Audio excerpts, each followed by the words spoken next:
What's going on, everybody? Welcome back. We got another episode of Hoop Sense. Before we introduce the gang here, if it's your first time hanging out, do me a favor, hit the subscribe button, the notification bell, so you know the next time we're dropping some sweet Count the Dings content, whether it's Hoop Sense or all the other stuff we got going on. And if you're listening to on the podcast, a little 5-star review. Let's bump the algo. Speaking of bumping algos, we got a guest today. We got our guy Alex joining us. Alex, what's going on, man? Not too much. Vibes are super high right now. 2-1 here in Indy. So living high, but super excited for game 4 tonight. There we go. And Trey, are you also spreading the good Indy vibes now? You get to a new city, they immediately NBA Finals bound. Look, I'm not superstitious. I don't take credit. Indies deserve to be here on their own, man. But like as Alex said, the vibes are real good. Everybody's excited going into game 4, man. It should be very interesting. Is it just yellow everywhere right now? Yeah, I mean, if you actually attended a game throughout this playoff run, you probably got one of those free yellow tees. And that has now become the rally shirt, right? Got random people at the grocery store, people at the gas station, people at work, just trying to prove their allegiance to say that they were in the building. Maybe it was a hand-me-down. They actually didn't go and people just handed that shirt off. But if you see somebody in an XL shirt, because everybody can't fit XL, they definitely were in the building supporting the Pacers. That is a fun time, though. You can't replicate that when a team, especially a team that hasn't made a run in a while, when they do, the city just goes berserk, and it's a lot of fun. Alex, are you in Indiana? Yes, I am. Yeah, a little north of the city, but I am in Indy. Made my way downtown earlier this week before the games actually started. Had nice energy downtown, but I mean it's everywhere. I'm out here in the suburbs. There's still gold everywhere, so everyone's enjoying it. This run has been long deserved, so let's enjoy it. Yeah, let's get into game 3, man. That was such a fun, feisty one, and we after game 2, right? We were like, oh, Caruso and Wiggins, the bench guys, like stepping up. We get to Indiana, and then man, TJ, Benedict Mathurin. It was just kind of everybody did their thing. They looked just happy to be home, right? I mean, that you can't like recreate that McConnell energy when he comes in and does something like that. It just completely flips the game, right, Trey? Yeah, I mean, when you really think about the minutes that McConnell and Mathurin gave, right? Mathurin on the offensive end, TJ with his grit, you know what I mean? Having some hustle plays. Like, it's still amazing that he's driving all the way to the paint, doing his pivot and still being able to get his shot off and doing these like driveway moves is what I call them. Yeah. and they're super effective. And then obviously we got the great story of his dad and his grandpa in the audience. And then they're talking about his sister. So it's I've read the script, man. This is a Disney movie that you want to see, man. But also just Mathurin's just been great.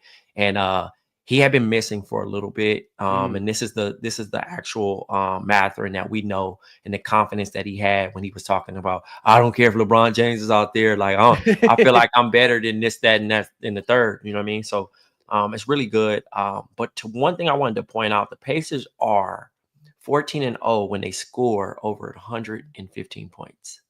It's pretty good. Pretty damn good. You know what I mean? One of the most efficient offenses we've seen this season. Very well coached. Again, 48 minutes played. And I really like that, Carlisle had his guys, kind of boots to ground as far as staying home and not helping too much, man. And you've seen how effective that is, not giving up so many open threes. Yeah, I mean, it really was. The defense was ramped up a little bit, and it felt like the first time they had control of the flow of the game. I feel like game 1, even though they were able to take game 1 in OKC, it didn't really feel like a normal Pacers victory where they're just kind of keeping control. And like McConnell's so interesting too, because I honestly, like, through the first 2 games, I was like, oh, this just isn't a McConnell series. Like, he's not going to be able to do that thing that he likes to do. Like, yeah, congrats, man. You want to run as fast as you can down there. You got Dort, Caruso, and Wallace. You got to deal with. That's not like the normal defense you go up against. And then yet he comes home and finds a way to do it. Alex, about Mathurin, right? We had 27 points in that game. What was like the feeling around Mathurin the last couple of weeks, like towards the end of the Knicks series, at the beginning of this series, like heading into that game? Because I know, as Trey mentioned, he was like struggling a little bit. So what was like the vibe around Mathurin, and then to see him like pop off in the way that he did in meaningful minutes? He was definitely taken out of the Knicks series. I think he wasn't able to stick with whoever he was defending. I think he got bothered on offense, and so obviously his minutes decreased as the series went on there. But I mean, dude stayed ready, and at his best, which he has been at times in the series, he's an offensive force. He can hang with anyone. I mean, he was getting the shot from everywhere in game 3. He was hitting threes. He was getting to the rim, spin moves, you name it. 27 points in 22 minutes. Historical numbers there. So you got to be happy for the guy for just staying in it. Could have easily taken himself out of the playoffs mentally. This is his first shot. You'll remember last year he was injured for the entire playoff run. You wonder what kind of difference that would have made in the Boston series to have another offensive player.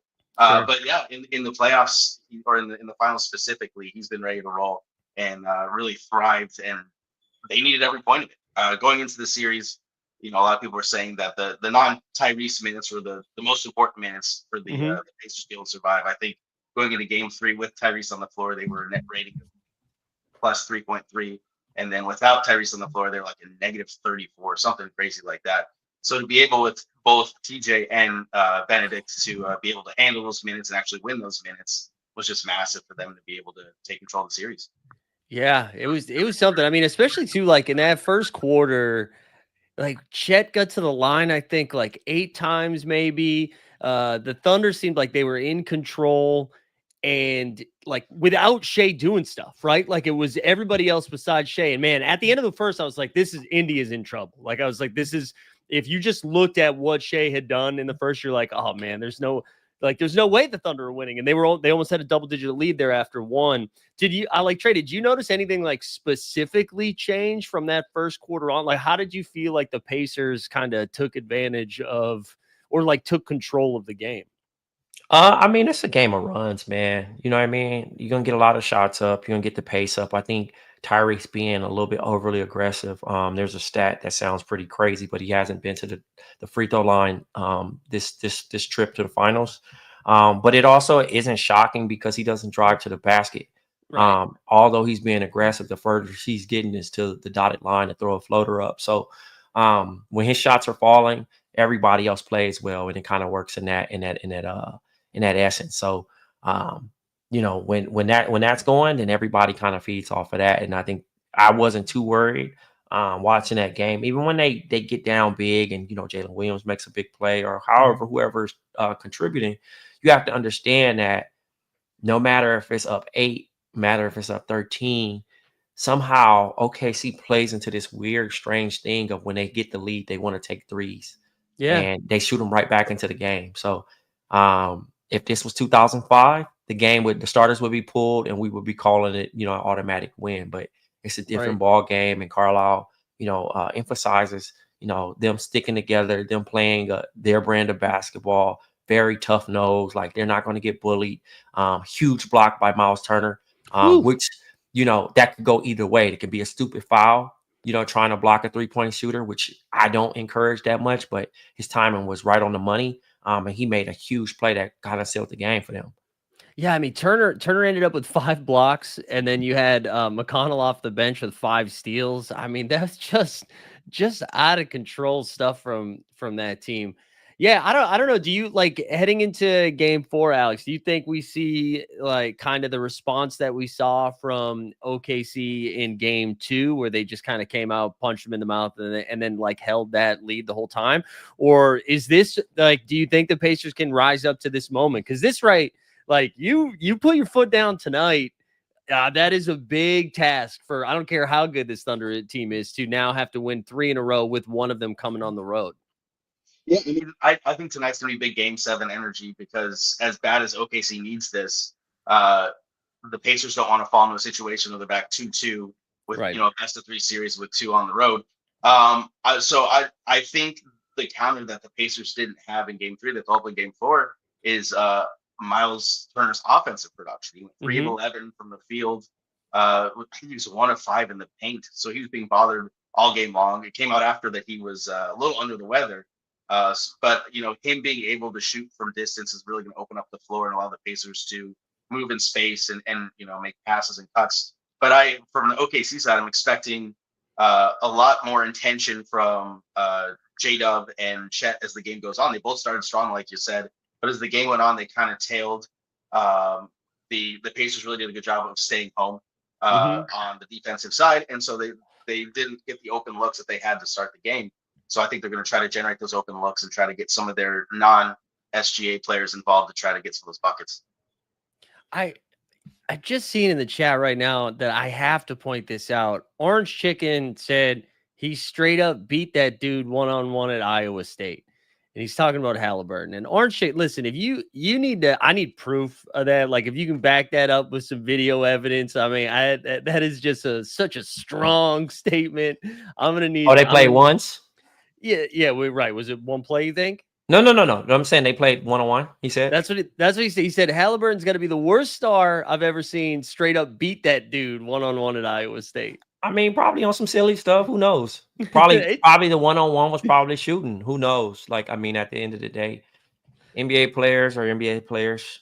Yeah, I mean, it is what it is. But I probably wouldn't get at it. I mean, does it matter now? No, it does not. Let me see that now. I want to see that. But shout outs to him, man. Thank you for listening and contributing on that comment. I will say this though, right? I still, again, Magic Johnson had the best point ever, right? If people aren't traveling and selling out arenas to see you, you are not a superstar. Yeah, I'm with that take, man. Halliburton is a all-star. That's it. You get that. Pascal Siakam is an all-star. Shai Gilgeous-Alexander is an all-star. I know on Bomani Jones' show, The Right Time, I said he is a superstar. He is not globally known yet. There are nobody selling stuff to go see this man. Michael Jordan is one of a kind. Kobe Bryant, one of a kind. Even Yao Ming, one of a kind. If you have a whole country behind you, I see if Canadians solely just rode with Shai Gilgeous-Alexander and wanted to get a glimpse of him, I would call him a superstar. But we aren't at that moment. Nobody's even traveling to see Jason Tatum. That's why I said I think it's a little loose. There's no rock star treatment. You got to be a rock star to be a superstar. Because if you can go, like, as crazy as it is, I do believe Steph Curry is a superstar in China, right? Mm-hmm. He was able to go to the museum in Europe. That's true. You get what I'm saying? So there's certain levels to that superstardom. Like LeBron James is globally known. If Steph was in movies or he was trying to push a little bit more, and I do think that, like, obviously he's so important to a point where he is, like I said, in China, I think more visibility. We have more NBA superstars. Yeah. But from a global standpoint, I think it's maybe one or two.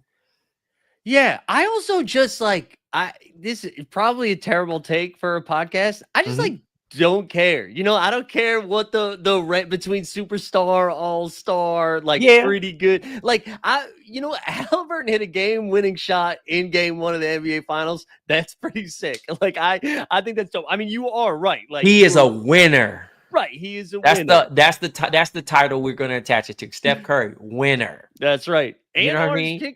Shai Gilgeous-Alexander, winner. Nikola Jokic, winner. LeBron James, winner.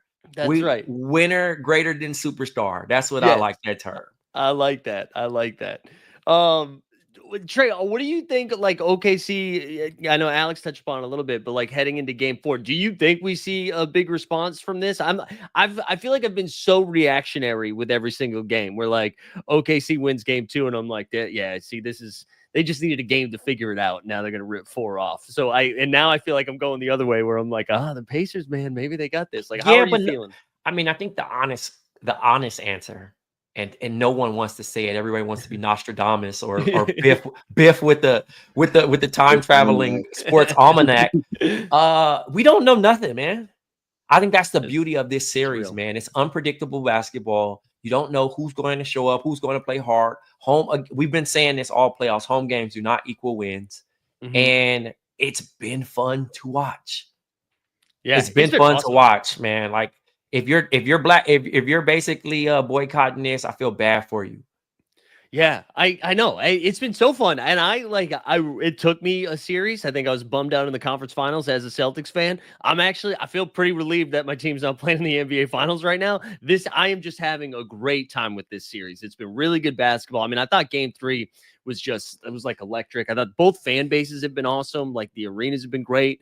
So yeah, I'm with you. I'm just excited for it. I think one thing to note, I feel like we haven't gotten. Well, I guess we got a little bit in Game 1, like when Obi Toppin got hot a little bit. But I mean, 9 for 27 from 3 at home in Game 3. I don't see that happening again. So if you want to play like the bull case for the Pacers at home in Game 4, I mean, at some point they're going to have one of those hot 3-point shooting nights, and like that. That's what I'd be scared of if I was OKC heading into this one, I think. And we actually, I would be curious to see if we get the inverse from the OKC side, because you had Lou Dort go 4 for 5 from 3 in Game 3. You had Alex Caruso go 2 for 2. So they started out real hot on their end too. They slowed down as we got near the end of the game, but it'll be interesting to see if they're getting those open looks and those shots fall like they did in Game 3. I think the one thing we will definitely see though is Shea go for 35 plus. Like if I was going to bet on anything, I think it would be that. Because when is the last time? I mean, that's probably a thing I should have looked up before we did it. But that he's been held. What did he finish with? 24. That he's been held for under 25 points. It had to have been a while ago, right? Yeah. Yeah. So I imagine we see a pretty big response from him. I'm just so excited for this because this like you said, Alex. I think this will feel a little bit like a Game 7 energy heading into this one, because it does. If the Pacers get this one, I mean, one step closer.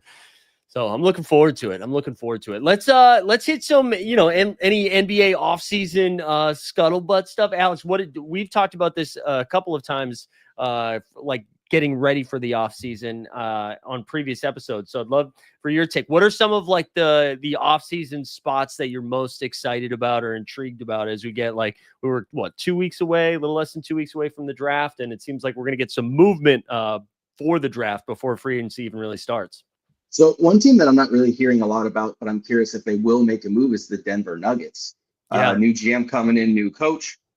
Clearly that roster's been eroded the last couple of seasons after their title, losing Bruce Brown and KCP. So it'll be interesting to see if they try to get some fresh blood in there, if they try to make a big move to try to get themselves back into contention.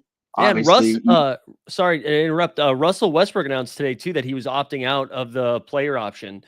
So he's going to at least touch the free agency market, which I was kind of surprised by. I thought like the Russ fit was, I know there was some friction there, but the fit was pretty nice in Denver. I don't know, maybe he's trying to get a few more bucks and maybe he'll come back anyways, but sorry to interrupt. Continue.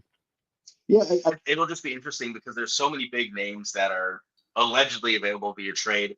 But being a second apron team and a team with not a lot of trade pieces, it'll be interesting to see how creative the Nuggets get to try to get something done if they decide they need to. Yeah, Denver is in an interesting spot. I don't know, Trey, do you see anybody that, like, I know there was some Bruce Brown rumors that maybe Bruce Brown was going to return home to Denver, but now that face is telling me. Why are we talking about Bruce Brown in June, bro? Like, what? He's shopping for cowboy boots right now. I don't know. Yeah, I'm not overly too concerned about teams that just aren't playing at this moment. You know what I mean? Giannis Antetokounmpo, sure, stay in Milwaukee. Yeah. Kevin Durant, soon to be traded, sure. Until this series is over, I just don't have too much energy into it because it's just sources say, everybody has a leak or something like that. Let's just stick to facts, man. And the facts is that the Pacers are up 2-1 going into this Game 4 against a very talented OKC Thunder, and champions are made on the road. So we'll see if they can respond, or the Indiana Pacers have their first title in since the ABA era merger or something. You know what I mean? So I'm excited about that. Yeah, I appreciate your take. It's terrible for podcasting, but I appreciate your take. I guess to bring it back to the Pacers Thunder, then I do think like this is a fun one if Carlisle gets his second ring here. Or second as a coach, anyways, because I think he's got one with the Celtics, maybe. As a player, I think that's gonna vault him up into like a different category, or like maybe we think about him a little bit differently when his career is done. It's funny to think about because I mean, this time, 14 months ago, he was getting killed for having not won a playoff series since the 2011 title. Wasn't able to win one with Luka. Wasn't ever able to win one post title with Dirk. And then obviously his Pacers stint got off to a rough start as they were building the roster. But I mean, look at him now. He's in the conversation for best in the league. He's being mentioned on all-time lists. But yeah, I think that second title would really solidify, what he's meant as a basketball mind over the last 25 years. Yeah, in two titles where he was like a considerable underdog in like both of those, right? When the Mavericks took down the Heat, and then again, if they are able to get past OKC, I think that would like put him in an interesting conversation. I saw an interesting stat that the 2011 Mavs and then the Pacers this year both went through 8 players on the All NBA list to get to the finals or in the finals. So to be able to go against that level of competition and end up as the champion, I think that's got to put you in a special class. Yeah, well, and what would be nice about that is then you don't have to deal with what Celtics fans had to deal with all off season, where they were like, "Oh, congrats on your hospital title," because you like went through the brunt of the East, which I think is you're right. That'd be a pretty impressive one. All right, let's we can wrap here with our take for Game 4 then. For what people have, we'll force some Nostradamus out of everybody. So we'll start with our guest, Alex. How do you feel? What do we expect tonight? I mean, I could see anything besides a Pacers blowout. I think no matter what, OKC is able to keep it close. I think OKC wins a close one. I think they're able to find the offense they need and get the stops they need. Send this thing back to OKC tied 2-2. I like it. Trey, what about you? I think the Pacers go up 3-1. Whoo! Spice. Like let's wire do to it. wire? They just in control the whole game? No. I think this is going to be a very close game. I just think that they might just will this one out. Yeah. I'm gonna not make a pick, but I'm gonna say it's going to overtime. I think we're gonna get an overtime game tonight. Sure. We're due. Sure. We're due. That's why I gave myself breathing room to say it's a close game. That's right. That's right. Alex, what do you got going on? Is there anything we can plug for you? Send people your way? Getting a podcast up and running called Pace Cadets. It's going to be a Pacers fan collective. So at Pace Cadets Pod on Twitter or X. I'm also on Twitter X as It's the Alex OG. So follow me there if you just want to see me ramble about Pacers, Cubs, when it's Cubs season, you name it. But always on, always ready for a conversation. So just ready for some hoops. Let's go. I love it. All right. Well, maybe we can throw that in the show notes too, so people can find you. Trey, what do we got for greatest of the era? How's anything we could apply? I saw some James Worthy reels. Yeah, James Worthy episode is out now. I don't want to be spoiler rich, man. We got some surprises, man. Had some good guests over time. So it's been real fun. And we're starting to pick up full steam. Off season, I get more calls from guys that actually want to go on the show. So my favorite, I'll say this: Rajon Rondo reached out and is actually interested in coming on the pod. So dude, that should be a good one. Was it you that name dropped him the other day on our last episode about a potential? Head coaching. Yeah, head coaching. Yeah. I mean, I would like it. I honestly see Johnny Bryant getting the gig. I was talking to Ben Stiller about that, but we'll see. Yeah. I hope so. I hope so. Although I am enjoying every single coach that's ever coached basketball in the history of the game tweeting out that they are no longer interested in the Knicks job. I am enjoying that run. So if that continues, I'm cool with that. But I hope Johnny Bryant gets it too. I think he's ready. But that'll do it for this episode of Hoop Sense. Enjoy Game 4 tonight. Appreciate Alex for jumping on. And again, if you are listening in the podcast world, don't forget to give us a little 5-star review. Head on over to YouTube, subscribe to the Count the Dinks channel, and just get involved on social media. Come on, likes, thumb it up. Get the algo cooking. Enjoy the weekend, everybody.